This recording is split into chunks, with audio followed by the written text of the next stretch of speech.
네, 지금부터는 점성정신의 심리학적 함의라는 큰 주제를 가지고 강의를 하겠습니다. 먼저 점성정신과 게슈탈트 심리치료 이론과의 연관성을 함께 보겠습니다. 방일홍 신부님은 이 지상에서 지상천국을 세우고 잘 살 수 있는 비결은 자기를 아는 것이다 라고 말씀하셨는데요. 자신에 대한 자각, 자신에 대한 알아차림을 무척 강조한 정신이 바로 점성정신입니다. 독일의 심리학자 펄스는 게슈탈트 심리치료 이론을 세웠는데요. 그는 다양한 삶의 문제들을 따로 분리된 것으로 보지 않고 서로 전체적으로 유기적으로 관련되어 있다고 보았습니다. 그는 개인을 신체와 정신, 정서, 그리고 환경이 서로 불가분의 관계에 있다는 통합적이고 유기적인 존재로 인간을 이해하고 있습니다. 따라서 그 심리적인 문제를 치료한다는 것은 개인으로 하여금 자신과 환경을 좀 더 선명하게 알아차림하게 함으로써 이러한 유기적인 관계를 이해하고 시야를 확장하고 성장시키고 창의적인 삶을 살도록 돕는 것이죠. 이 알아차림에 대한 것은 게슈탈트 심리학의 핵심 이론입니다. 게슈탈트라는 말은 전체, 형태라는 뜻을 가진 말인데요. 이 개념은 인간의 욕구와 감정을 현 상황에서 실현 가능한 행동 동기로 조직화하여 지각한다는 뜻입니다. 인간은 매 순간 끊임없는 욕구에 의해서 행동을 하게 되죠. 뭐 해야 되겠다, 뭐 하고 싶다. 이런 욕구의 충족과 해소를 위해서 자신이 현재 처한 상황과 현실을 고려하면서 실현 가능한 동기로 지각하는 것을 의미합니다. 즉, 환경과의 접촉을 통하여 자신의 욕구나 감정을 위해 의미 있는 행동을 함으로써 이 욕구를 해소하고 완결짓는 것을 말합니다. 욕구가 해소되면 이 게슈탈트는 배경으로 물러나고 새로운 게슈탈트가 형성되어서 정경으로 떠오르면은 또 이를 환경과 접촉하여 행동을 취하고 욕구를 해소하면 또 배경으로 물러나는 것입니다. 이렇게 우리의 삶은 끊임없이 게슈탈트가 형성되고 그것을 알아차리고 또 환경과 접촉하여 해소하고 완결짓는 이런 과정이라고 볼 수 있습니다.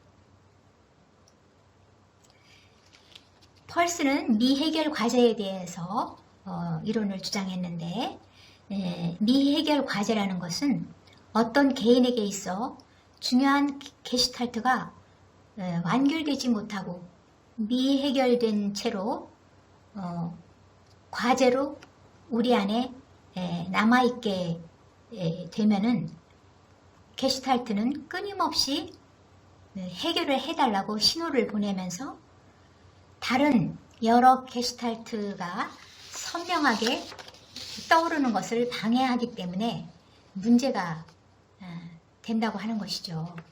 즉 개인이 지금 여기에서 집중을 하지 못하게 만드는 것입니다. 다른 욕구들이 선명하게 떠오르게 해야 알아차림이 일어나서 그 욕구들을 충족하고 해소하는데 그 미해결된 욕구 때문에 다른 욕구들이 밀려나는 것이죠.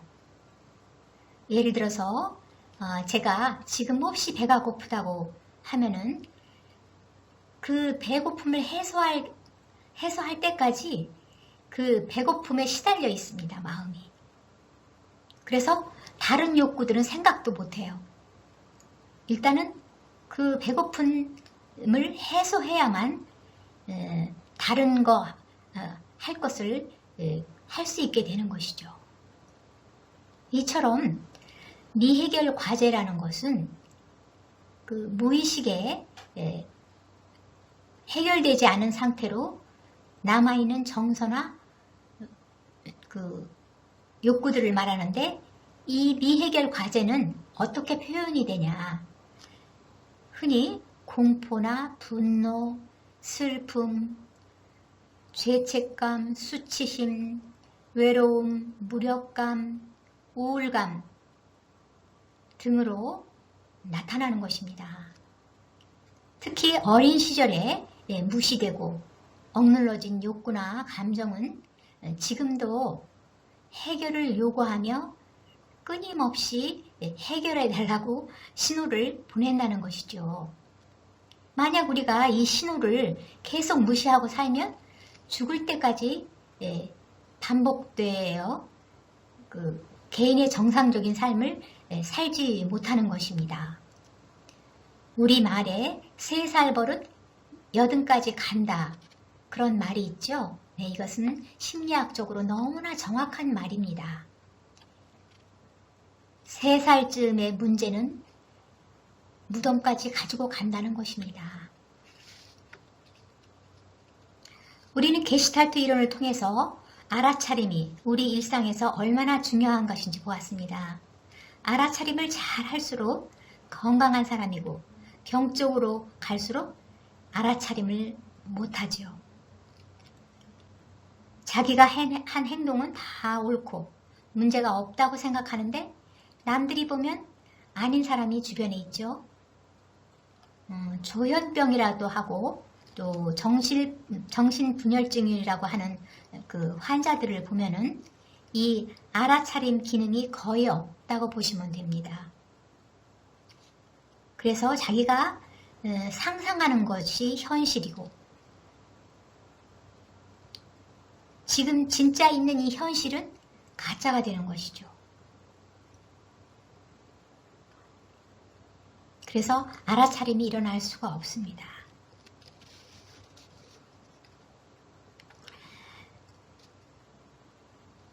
성경이나 동양의 많은 영성가들이 그리고 또 점성정신에서 깨어있음을 강조하는데, 그 이유는 바로 알아차림이 활발하게 잘 일어나도록 하기 위한 것입니다.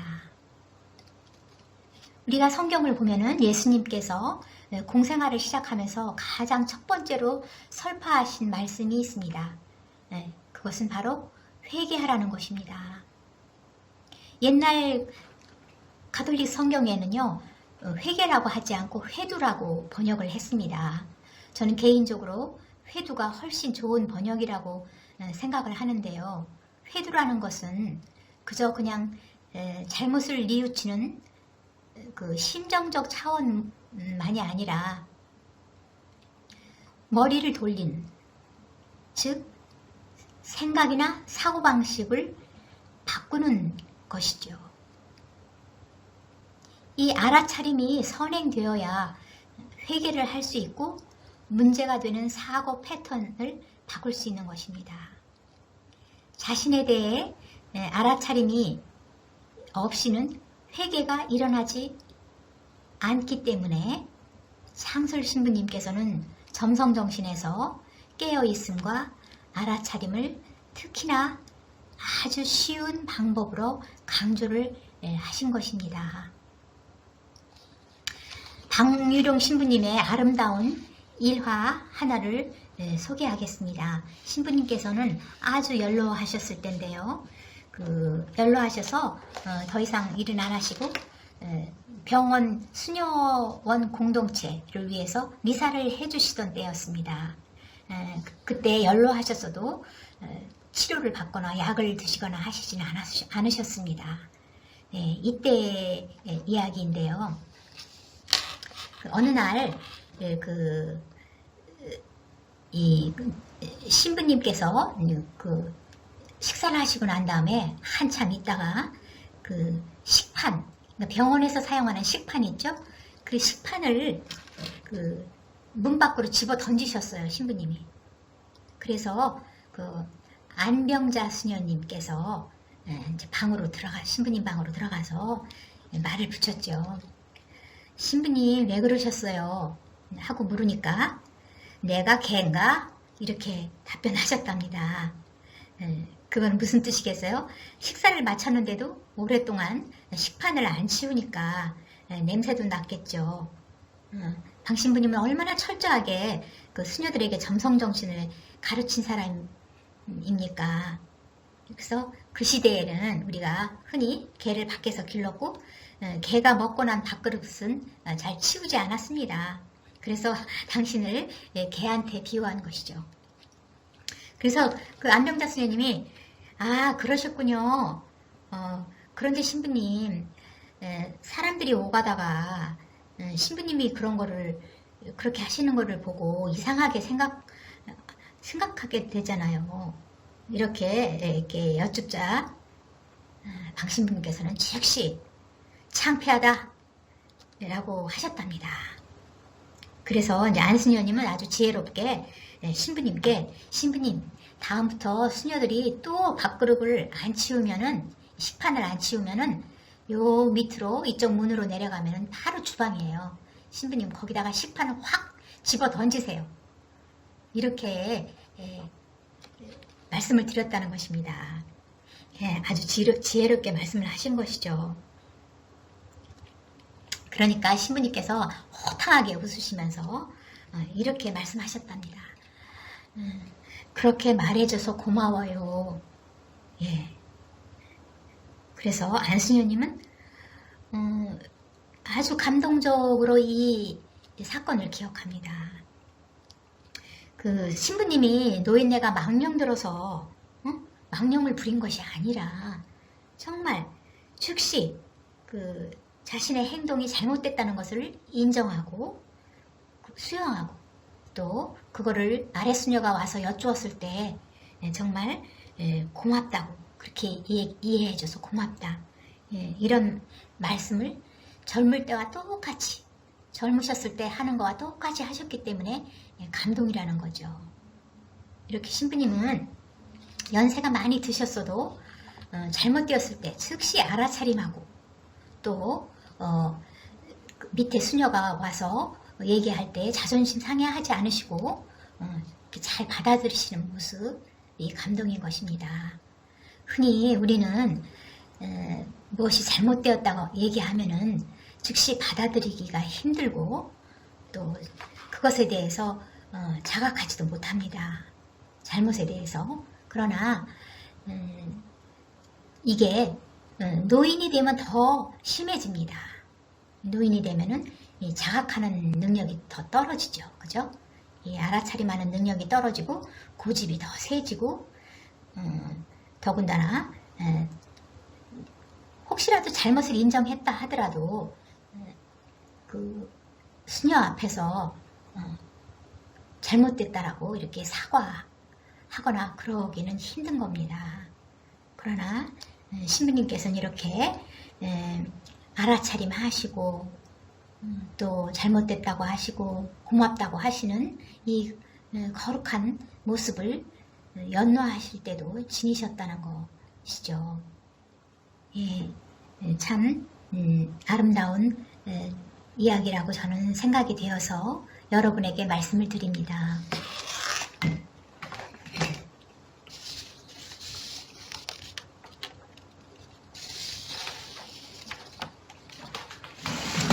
그 다음에 또 하나 그 소개하고 싶은 성인이 있습니다. 이 알아차림과 관련해서요. 그 우리 가톨릭에 이 알아차림을 아주 강조한 성인이 있습니다. 바로 이나시오 성인입니다. 여러분들 이나시오 성인 잘 아시죠? 이 이나시오 성인은 초기에 이제 공동체를 창설하고선 그 창설 멤버들과 다 함께 같이 40세가 넘어서 그 동료들과 함께 프랑스 파리 대학과 그 유럽의 여러 대학에서 11년간을 공부를 하셨죠. 이 이나시오 성인은 그 수도 생활을 하는데 학문과 면학을 아주 중요하게 생각한 사람이었습니다. 그래서 그 전통은 지금도 남아있죠. 예. 근데 어느 날 함께 공부한 그 수사님들이 드디어 갈등을 고백하게 됐습니다. 그 뭐냐면은 이 수사님들이 공부하려면은 기도하고 싶고, 기도하려면은 또 공부가 부담이 되고, 이 갈등이 참 심합니다. 저도 수도원에서 공부를 한 사람인데요. 참 갈등이 많죠. 이럴 때 기도도 안 되고 공부도 안 되는 것이에요. 네. 어떤 때는 그래서 이 고민을 이나시오 성인 앞에 털어놓게 됩니다. 우리는 공부를 더 이상 하고 싶지 않으니 수도생활, 기도에만 전념할 수 있도록 해달라고 이렇게 이나시오 성인한테 얘기를 하는 거죠. 이때 이나시오 성인께서 어떤 결단을 내리셨냐면 아주 신기합니다. 내가 모든 기도를 면제해 주겠다. 그러니까 기도 안 해도 좋다. 그러니 공부를 계속해라. 이것이었습니다. 그런데 단 하나, 기도는 안 해도 좋은데 단 하나, 반드시 자기 전에 해야 할 것이 하나 있습니다. 그것만 하십시오. 그게 뭐냐면은 의식 성찰 혹은 양심 성찰이라는 것입니다. 그래서 이 수사님들은 공부를 계속하고 그 전통은 지금까지 이어오고 있습니다. 그래서 그 의식 성찰, 양심 성찰만은 꼭 해야 된다는 것이죠. 네, 이것을 보면은 이나시오 성인께서 얼마나 그 자각 혹은 알아차림을 중요하게 여겼는지 우리가 알 수 있는 것입니다.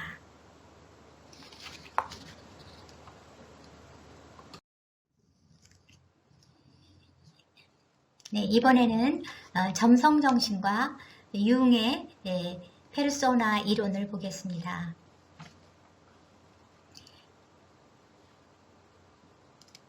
융은 그 페르소나 이론을 주장을 했는데요. 페르소나는 그리스어로 가면이라는 뜻입니다. 그리고 영어의 사람이라는 뜻이 펄슨이죠. 이 펄슨은 그리스어의 가면이라는 페르소나에서 온 것입니다. 이 어원으로 우리는 알 수 있는 게 무엇이겠습니까? 사람은 가면을 쓴다는 것이죠. 융은 인간이 그 가족과 공동체 그리고 사회와 문화 안에서 사회적 행동 양식을 습득한다고 말합니다.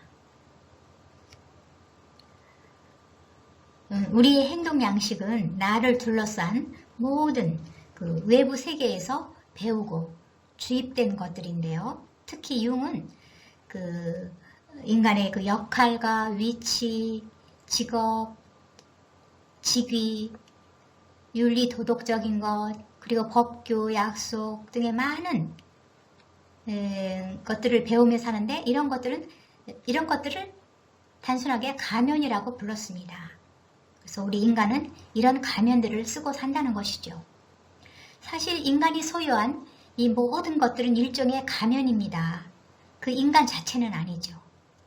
직업이나 학력, 경제력, 재능, 건강, 미모 등등등 끊임없이 나열할 수 있는 이것들을 우리 본체는 아니고 융은 가면이라고 부른 것입니다.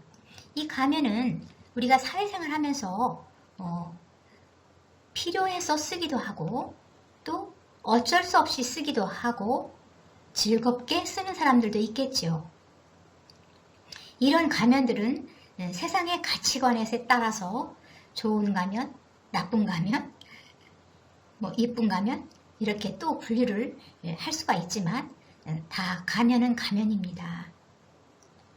융은 인간이 이런 외적 인격인 가면에만 집착되고 자신의 내면 세계를 무시하고 살면 그 삶에 문제가 일어난다는 것입니다. 이 가면에 집착하면 인간이 성장을 하지 못한다는 것이죠. 예를 하나 들어볼까요?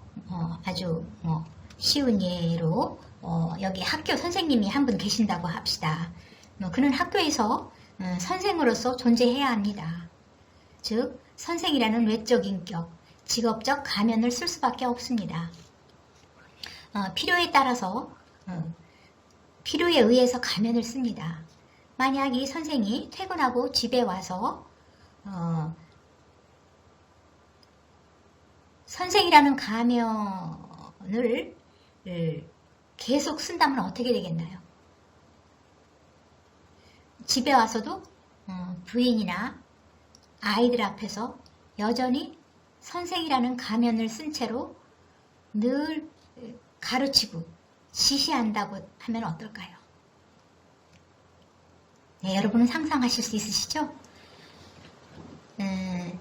가면은 필요할 때 쓰고 필요 없을 때는 벗어야 된다라고 융은 말합니다. 만약 잘 때도 가면을 쓰면 어떻게 될까요? 부자유하겠죠? 그렇지만 사람들은 잘 때도 이 가면을 쓴답니다. 나중에는 이 가면 썼다는 자체를 잊어버린답니다. 가면과 그냥 내가 그냥 딱 붙어버린 것이죠. 예. 그래서 이런 현실을 뭐라고 얘기하냐면 가면과 하나가 되는, 즉 가면과 내가 동일시되는 상황이 되는 것입니다. 이렇게 되면 인간이 가면 때문에 자유를 잃어버리는 것이고, 또 직업이나 학력, 권력 이런 가면들과 자기를 동일시해서 어떤 현상이 벌어지냐면 예를 들어서 좋은 직업을 가졌다, 최고의 학교를 나왔다, 그러면 어깨가 으쓱해지고, 또 돈을 못 버는 직업, 남이 안 알아주는 직업을 가지면 마치 내 인격도 볼품없는 것처럼 생각하기 쉬운 게 세상의 가치관입니다. 세상은 우리가 쓰는 이 가면들과 사람을 동일시하고 있습니다. 물론 안 그런 사람도 있겠지만요. 창설 신부님은 점처럼 작은 일, 미소한 일, 미천한 일을 정성껏 하라고 가르치시면서 점처럼 작은 자가 되기를 두려워하지 말라고 하셨죠. 하느님이 점이고 예수님이 점이 되셨기 때문에 하느님의 눈은 인간의 눈과 다르다라고 성경은 말합니다. 성경의 가치관은 어떤 것입니까? 우리는 너무나 잘 알고 있습니다.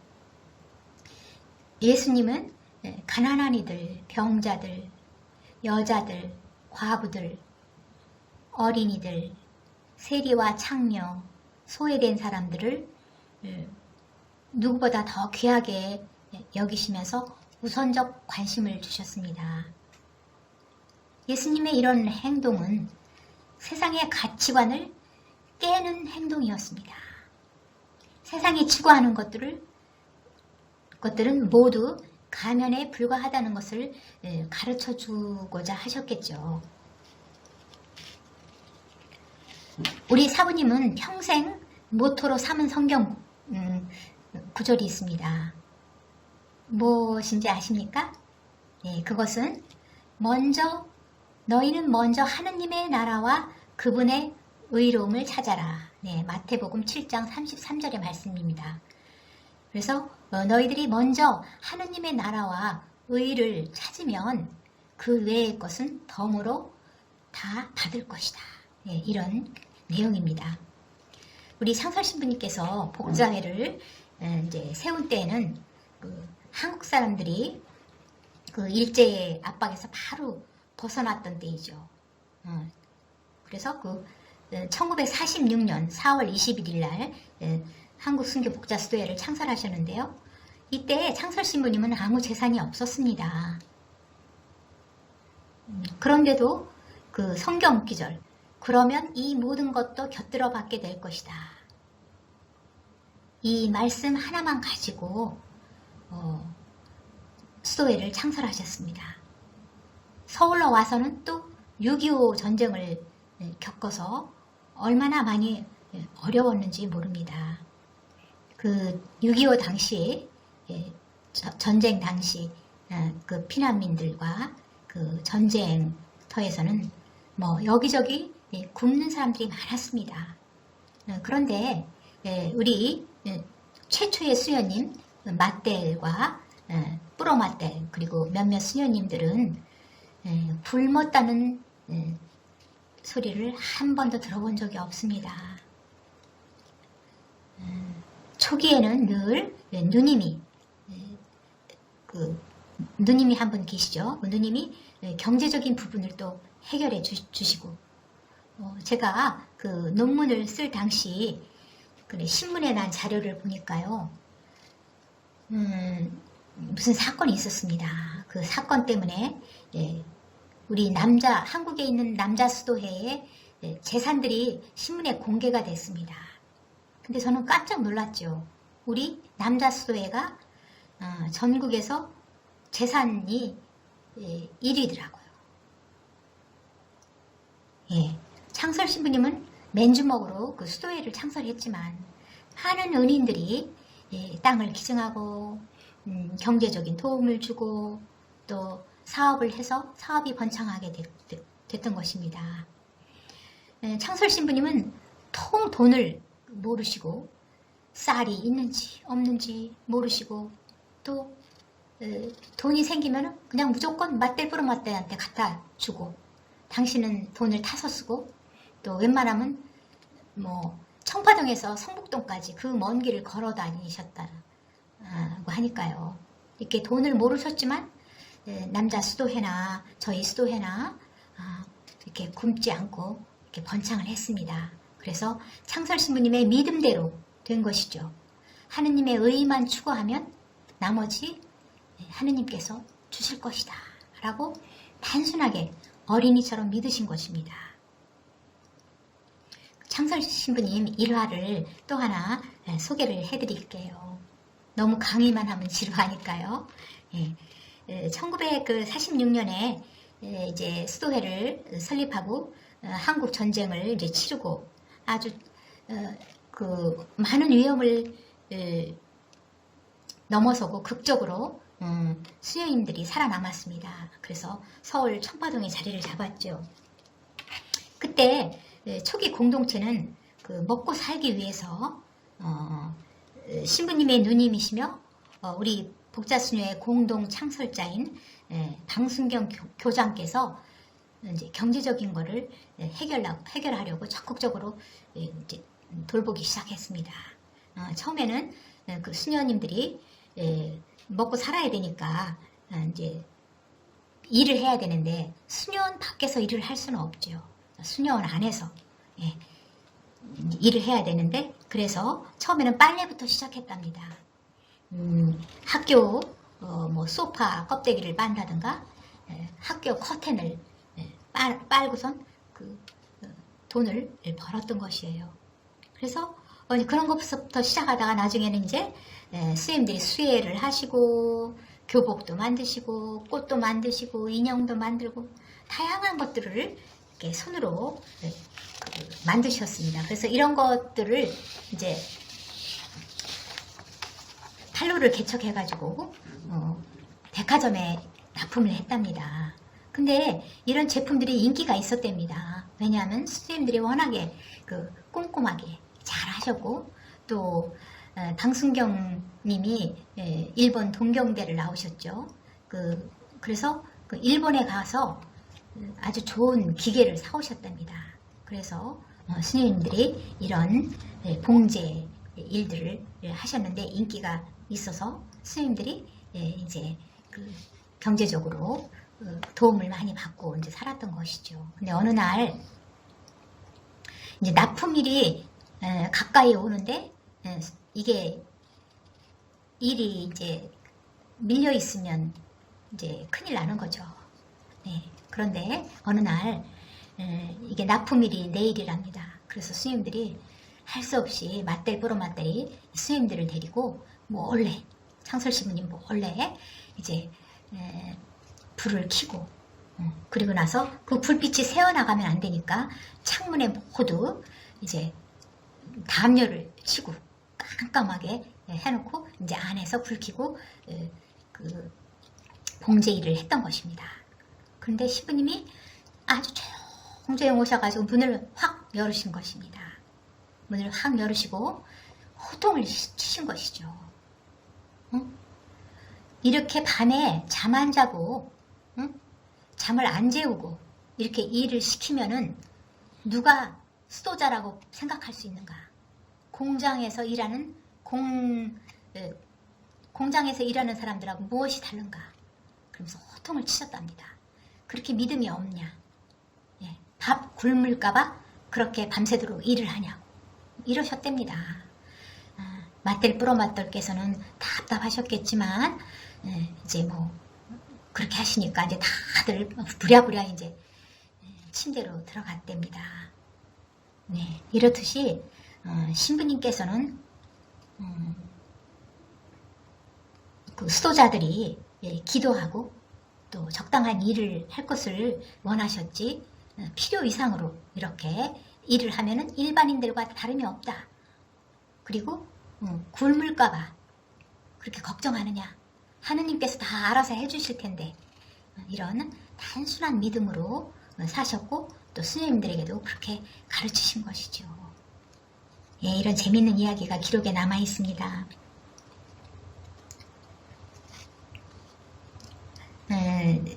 그리고 이제 여기서 한 발 나아가서 신부님이 가르치신 거는 세상의 가치관으로부터 철저하게 벗어나야 하는 것을 가르치셨습니다. 하느님 앞에서 사람들 앞에서 사람들이 추구하는 모든 가면들로부터 자유로워지는 것을 근본 바탕으로 가지고 있어야 영성생활을 시작할 수 있는 것이기 때문이죠. 현대인들은 많은 불안을 가지고 살고 있습니다. 왜냐하면 이 불안을 양상하는 것은 무엇 때문이겠습니까? 바로 페르소나, 가면들 때문입니다.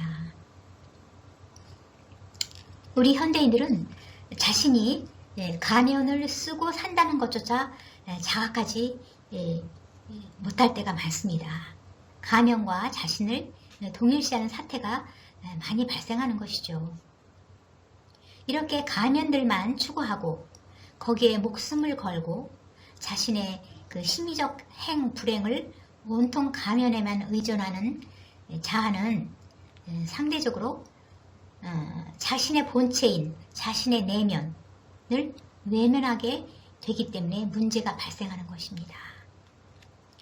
자아로부터 버림받은 우리 내면의 본체는 깊이 억압되고 자아로부터 분리가 일어나게 되는 것입니다.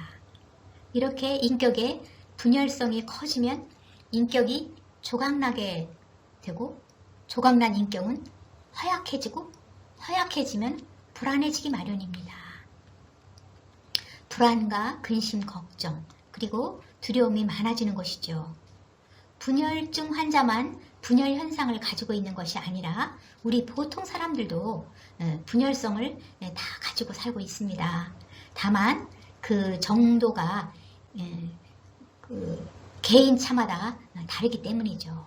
그래서 분열병을 가진 사람들은 분열증이 높은 것이고 건강한 사람들은 분열성이 적은 것이죠. 여러분들은 지금 미국 생활과 미국 문화에 많이 적응이 되셨을 것입니다. 근데 우리 한국 사람들은 서양 사람들보다 서양 문화는 크리스찬 문화가 바탕이 되어 있죠.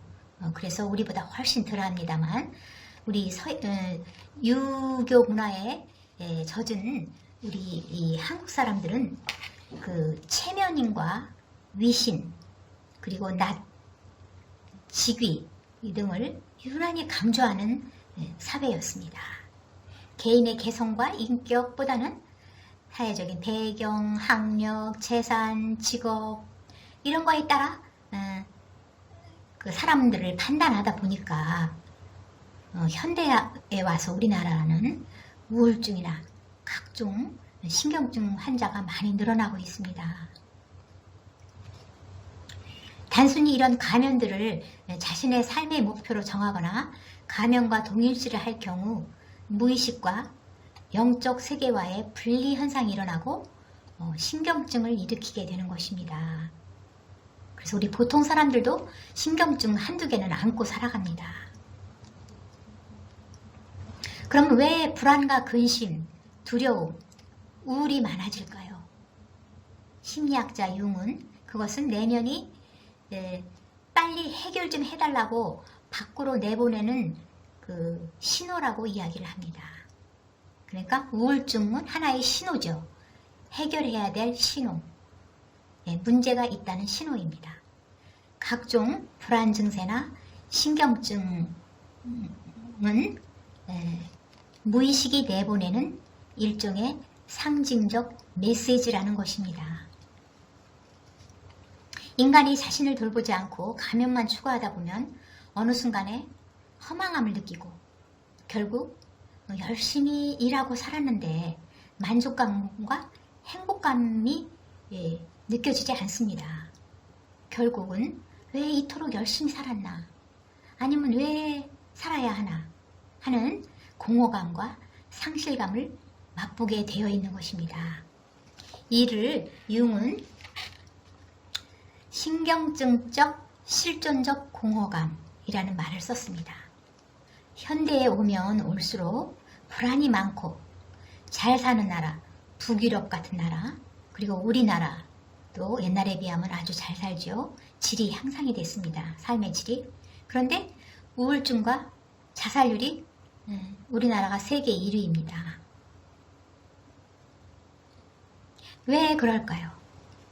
반면에 그 삶의 만족도, 삶을 만족하게 여기는 그 만족도는 비교적 경제적으로 어려운 나라들이 훨씬 높습니다.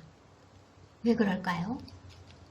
이는 가면 문화가 만연되어 있다는 증거입니다. 소위 잘 사는 나라일수록 가면 문화가 만연되어 있다는 증거입니다. 그런데 흔히 사람들은 자기 내면에 이런 불안이 있다는 자체도 모르거나 그 불안과 고통이 주는 의미를 알아듣지 못하는 경우가 많습니다. 알아차림을 하지 못한다는 말입니다.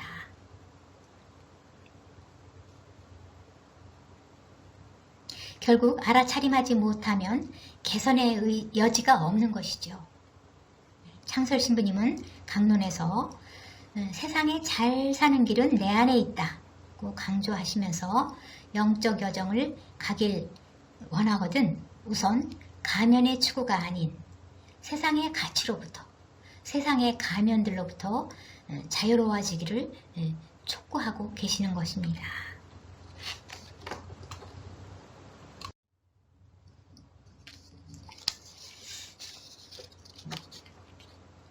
이 장은 점성정신의 이제 결론적인 부분이 되겠습니다. 그래서 점성정신의 그 심리치료적인 측면과 그 명상적인 측면, 영적인 측면을 보겠습니다.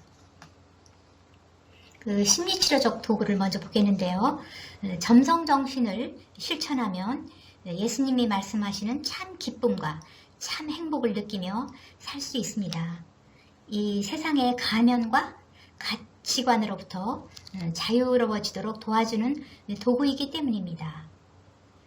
크고 위대하고 의미 있고 중요한 것이 아니라 작고 보잘것없는 점 같은 것들을 소중히 여기게 되니까 그렇습니다.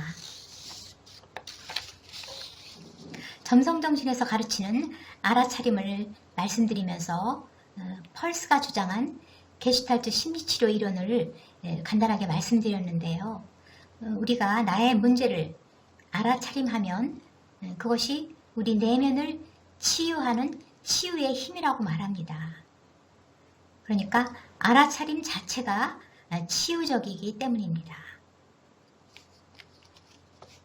점성정신을 실천하면 심리적 불안감을 낮춰줍니다. 지금 여기 이 순간, 점 같은 순간에 집중하고 몰두하기 때문에 그렇습니다. 인간의 마음은 흔히 과거에 매이거나 미래를 걱정하게 되죠. 항상. 현재에 충분히 머물지 못합니다. 마음이 현재에 머물며 이 순간을 정성을 다하면 우리 내면의 많은 불안이 감소될 것입니다. 그러면 우리는 더 건강하고 성장하게 되는 것이죠. 또 우리가 이 순간 내가 하는 일에 성실하게 성심껏 정성껏 맵시 있게 하면 그 결과물에 의해서 우리는 성취감을 맛보고 자존감을 높일 수 있습니다. 우리는 심리적으로 건강하기 위해서는 우리 평범한 일상 안에서 적당한 성취감을 맛볼 수 있어야 하기 때문이죠. 그래서 점성정신으로 일을 하면은 그 결과물이 좋기 때문에 성취감을 느낍니다. 그 다음에 점성정신을 실천하면 우리는 끊임없이 그 회개로 부름을 받는데요. 우리가 참으로 회개를 하면 우리 문제를 진정으로 깨달으면 마음이 평화로워집니다. 아마도 문제의 답을 알았기 때문일 수 있습니다. 우리 존재가 알아차림으로 회개를 하고 또 회개하고 나서는 우리 마음이 평온을 느끼게 되니까 평화로운 마음으로 영적 생활을 할 수 있게 되는 것이죠. 마음이 평화로워야 우리가 하느님께로 활기차게 나아갈 수 있는 것입니다. 다음은 명상적 도구를 보겠습니다. 점성정신은 그 명상을 위한 훌륭한 도구입니다. 지금 점 같은 순간에 최선을 다하려면 마음이 깨어 있어야 하는 것이죠. 마음이 깨어 있지 않으면 지금 이 순간을 충실하게 성심을 다할 수는 없습니다. 그래서 점성정신을 살면 마음이 깨어 있도록 훈련하는 명상을 따로 하지 않아도 깨어 있도록 만들어주는 도구가 됩니다. 점성정신은 골방이나 성당에 따로 들어가 명상의 시간을 갖지 못해도 일하면서 일상을 하면서 깨어있도록 하고 알아차림이 일어나도록 하죠. 불교에서 부처님이 가르쳤던 명상법은 크게 두 가지가 있습니다. 하나는 사마타 명상, 그리고 또 하나는 윗바사나 명상입니다. 먼저 윗바사나 명상은 알아차림이 강조되는 명상인데 윗바사나는 그 뛰어난 특별한 봄, 관찰이라는 뜻이랍니다. 이 윗바사나 명상은 신수심법, 즉 명상하는 이 순간에 몸을 관찰하고 느낌을 관찰하고 마음을 관찰하고 이들의 이치와 법칙을 관찰하면서 알아차림하는 명상이 윗바사나 명상입니다. 그래서 윗바사나 명상에서는 아주 알아차림이 중요한 이슈인 것이죠. 우리 카톨릭에서는 관상, contemplation이라는 말을 쓰는데 이 관상이라고 왜 번역을 했을까요? 이 관자는 볼관자지요. 동양에서는 그만큼 이 본다, 관한다, 관찰한다 이거를 굉장히 중요하게 생각을 합니다. 그래서 점성정신은 지금 여기 이 점 같은 순간을 맑게 보는 것, 맑게 관하는 좋은 명상적 도구인 것입니다. 불교 명상에서 또 이제 다른 명상은 사마타 명상이라고 있는데요. 이 사마타라는 것은 고요하다라는 뜻입니다. 수행의 대상에 깊이 집중함으로써 마음이 평온해지고 고요해지도록 하는 것이죠. 이 사마타 명상을 다른 말로는 집중 명상이라고도 합니다. 창설신부님은 지금 이 순간 내가 하는 일에 집중함으로 마음의 고요를 유지하도록 한 것입니다. 따로 조용한 곳으로 가야 명상을 할 수 있다는 개념을 깨버리셨습니다. 일상생활 안에서 명상을 할 수 있는, 말하자면 일상과 명상 혹은 관상을 통합한 도구가 되는 것입니다. 점성정신은 이처럼 동양에, 특히 불교에서 강조하고 있는 깨어있음과 알아차림, 그리고 집중과 고요를 강조하는 명상과 많이 상통하는 아주 훌륭한 명상적 도구입니다. 점성정신은 영적 수련을 위한 훌륭한 도구이다. 만물이 시작이며 만물의 최소 단위가 점입니다. 점이라고 창설신부님 말씀하셨습니다. 그런데 창설신부님은 결국에는 점은 하느님이시다 라고 천명하십니다. 그래서 우리도 점처럼 하느님처럼 작아지는 것을 두려워하지 말라고 하십니다. 예수님처럼 점을 따라가자. 점이 되자. 결국 그것은 면역무아에서의 그 무아가 되는 것입니다. 창설신부님은 이 점성정신 안에서도 면역무아의 영성이 깔려있게 했습니다.